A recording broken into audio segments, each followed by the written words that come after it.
இன்றைக்கி நம்ம பார்க்க போகிற ஒரு பொருள் என்ன அப்படின்னு பார்த்தீங்கன்னா, பாருங்கள், நீங்களே பாருங்கள். இறால் எறா பொடி மாதிரி இருக்குது பார்த்தீங்களா? இதை நல்லா காய வச்சு இடித்தாக்கா நம்ம இட்லி பொடிக்கு வந்து எறா பொடின்னு சொல்லுவோம்ல, ஸோ அது இட்லி கூட வச்சு சாப்பிட்டா அவ்வளோ அருமையாக இருக்கும். இது வந்து சின்ன சைஸ் இறால். இதோட பேர் வந்து பார்த்திங்கன்னா செம இறால் அப்படின்னு சொல்லுவாங்க எங்கள் ஊர் பக்கம். உங்கள் ஊர் சைடு என்ன சொல்லுவாங்கன்றதை கமெண்ட் செக்ஷனில் பதிவு பண்ணுங்கள். ஸோ இதை தான் இன்றைக்கி நம்ம வந்து நல்லா க்ளீன் பண்ணிவிட்டு நாம் வந்து வேறு ஒரு விதத்தில் நம்ம வந்து இதை வந்து வறுக்க போகிறோம். ஸோ வாங்க நம்ம ஃபஸ்ட்டு இதை வந்து க்ளீன் பண்ணிடலாம். சின்ன சைஸாக இருக்கிறதுனால பாருங்கள், சைஸ் வந்து ரொம்ப சின்னதாக இருக்குது. அதோட ஒரு இறால் மட்டும் நான் உங்களுக்கு எடுத்து காட்டுறேன் பாருங்கள், ரொம்ப சின்னதாக இருக்குதுன்னு பாருங்கள். கொஞ்சம் பெரிய சைஸாக இருந்தால் நல்லா வளர்ந்தால் அது சூப்பராக இருக்கும். ஆனால் இப்போ வந்து சைஸ் வந்து ரொம்ப சின்னதாக இருக்குது.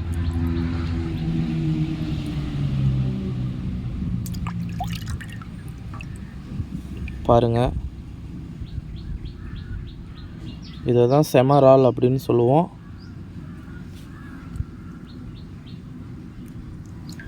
இதை இப்போ நம்ம ஃபஸ்ட்டு க்ளீன் பண்ணிடலாம். ஒன்றும் கிடையாது, இதோட தலையை இப்படி பிச்சுட்டு வாழை இப்படி கட் பண்ணிவிட்டு பாருங்கள், அவ்வளோதான். அப்படியே போட்டுற வேண்டிதான். கிட்டத்தட்ட இதிலே வந்து பார்த்திங்கன்னா ஒரு 20 இறாலுக்கு மேலே தான் இருக்குது. ஏன்னா இது இருக்கிறதே சின்ன சைஸ் தான்.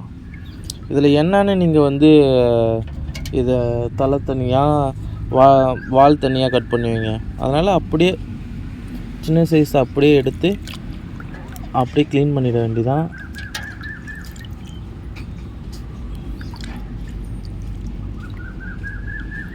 ஸோ பாருங்கள், தலை வால்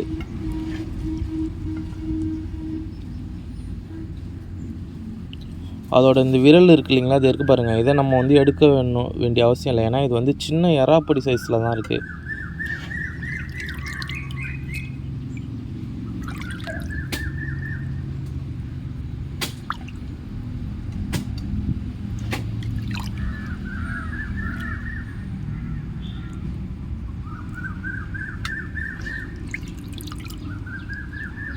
அப்படியே நம்ம டக்கு டக்குன்னு ஆஞ்சிடலாம்.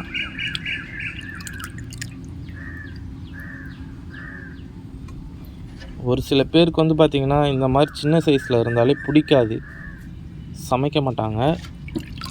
இன்றைக்கி எங்கள் வீட்டில் வந்து பார்த்திங்கன்னா இந்த செம இறால் இதை தான் வந்து இன்றைக்கி வந்து அதாவது கீரைத்தண்டுன்னு சொல்லுவாங்க. ஸோ கீரைத்தண்டு போட்டு குழம்பு வச்சுருக்காங்க. அது இல்லாமல் இதில் வந்து முருங்கைக்காய் போட்டால் சூப்பராக இருக்கும். அதனால் முருங்கைக்கீரை போட்டால், இதில் வந்து முருங்கைக்கீரை போட்டு இந்த இறாலில் வந்து பொரியல் செஞ்சுருக்காங்க.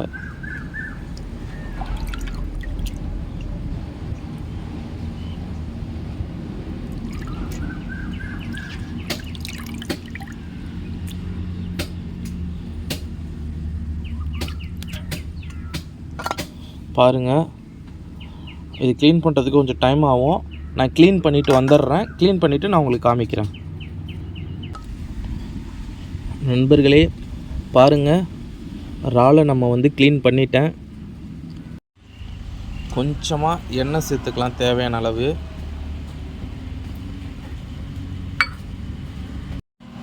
இப்போ நாம் கொஞ்சமாக தேவையான அளவு வெங்காயம் சேர்த்துக்கலாம்.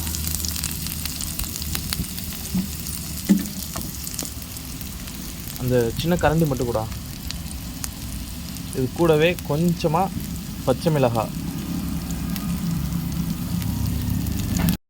லைட்டாக இதை வந்து கொஞ்சம் அந்த நிறம் மாறுற அளவுக்கு வதக்கிக்கலாம்.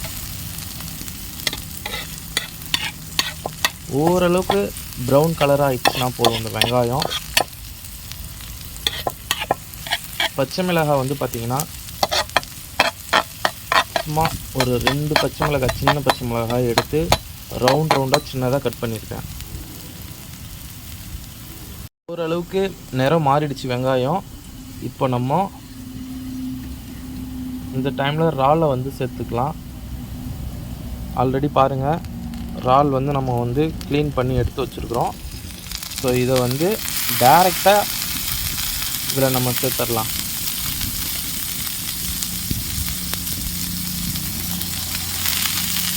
இந்த இறாலை எடுத்துக்கிட்டோம்.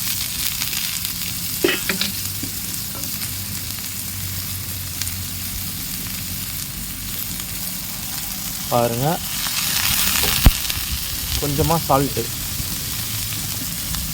லைட்டாக அப்படி அது கூட அப்படி மிக்ஸ் பண்ணி விட்டுட்டு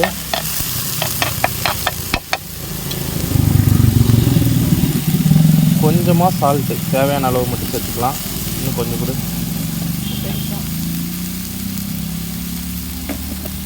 இப்போ வந்து மசாலா கொஞ்சம் வராது,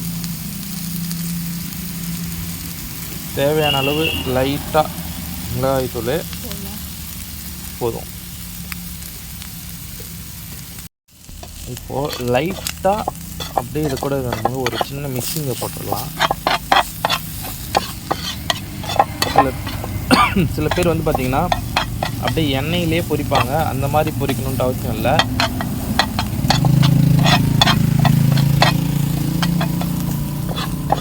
நாம் இப்போது இதில் வந்து லைட்டாக எண்ணெய் தண்ணி சேர்த்துக்கலாம் கொஞ்சமாக.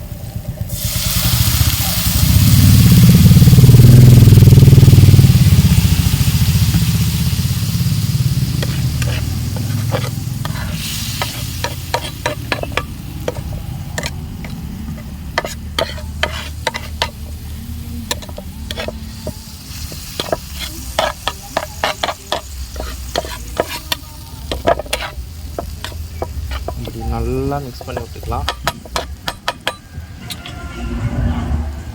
இந்த எண்ணெய் இருக்குது இல்லைங்களா, அந்த எண்ணெய் கூட லைட்டாக வந்து அப்படி மேலே ஊற்றி விட்டுடலாம்.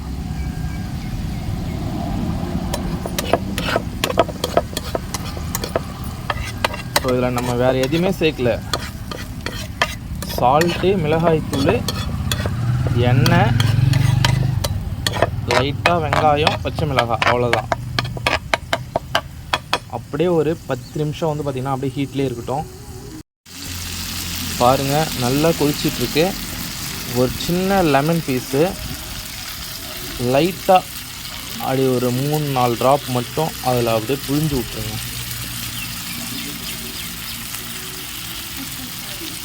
போதும்.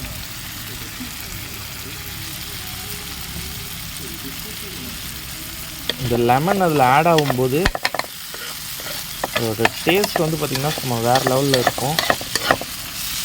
எக்ஸ்ட்ரா கொஞ்சம் ஆயில் ஊற்றணும் இல்லைங்களா, அந்த ஆயில் அப்படியே வந்து இந்த லாஸ்ட்டாக நல்லா தெளிவாக தெரியும் அந்த எண்ணெய். பாருங்கள், செம்மையாக குக் ஆகிட்டு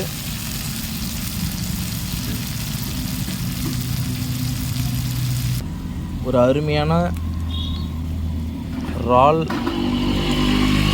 தொக்கு ரெடி ஆகிட்டு சரியான சூடாக இருக்குது. இப்போ நான் இதை வந்து டேஸ்ட் பண்ணி பார்த்துட்றேன் எப்படி இருக்குது அப்படின்ட்டு.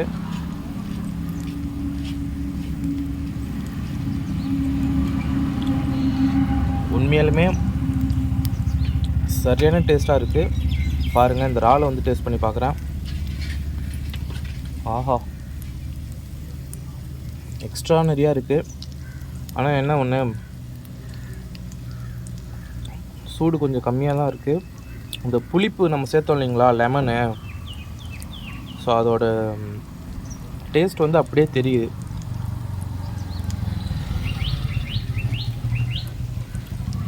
எண்ணெய் கொஞ்சம் எக்ஸ்ட்ரா ஊற்றுனதுனால அந்த வெங்காயம், இந்த பச்சை மிளகாய், இந்த லெமனு எல்லாம் மிக்ஸ் ஆகி சும்மா அட்டகாசமாக இருக்குது சாப்பிட்றதுக்கு. ஸோ இன்றைக்கி ஒரு அருமையான இறால் தொக்கு சமைச்சு நம்ம சாப்பிட்டுட்டோம்.